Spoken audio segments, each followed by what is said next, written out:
এটা গিয়ে এটা ম্যানুয়ালি দিতে হবে। হ্যাঁ, আপনি অ্যাপস দিয়েও দিতে পারবেন, আমি ম্যানুয়ালি দেখাইতেছি। তো ম্যানুয়ালি 167 এটাতে কল দিবেন। কল দেওয়ার পরে দেখেন এখানে আমাদের একটু ওয়েট করতে হবে।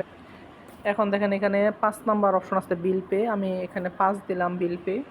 বিল পে দেওয়ার পরে একটু ওয়েট করতেছি। এরপরে দেখেন 12 নম্বর ক্রেডিট আছে, এরপরে এন দিয়ে নেক্সট আছে, আমি এন দিয়ে নেক্সটে চলে গেলাম। নেক্সটে চলে যাওয়ার পরে দেখেন এখানে আদার আছে, 13 নম্বর অপশন হচ্ছে আদার, তাহলে 13 দিলাম। হ্যাঁ, দেওয়ার পরে আবার একটু ওয়েট করতেছি। এরপরে 1 নাম্বার দিবেন ইন্টার বিলার অ্যাকাউন্ট আইডি নাম্বার, এটা দিয়ে দিলাম। এখানে ইন্টার বিলার অ্যাকাউন্ট নাম্বার হচ্ছে 1308 এটা আমি দিয়ে দিলাম।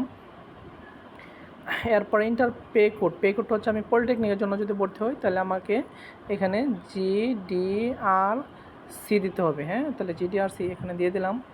এরপরে দেখেন ইন্টার রোল, এটা SSC রোল দিতে হবে।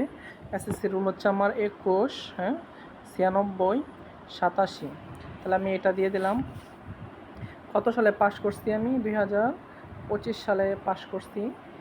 এরপরে ওয়েট করি। এরপর দেন কোন বোর্ড থেকে পাস করছি? দিনাজপুর, 5 নাম্বার অপশনে আছে দিনাজপুর বোর্ড, তাহলে এটা দিয়ে দিলাম।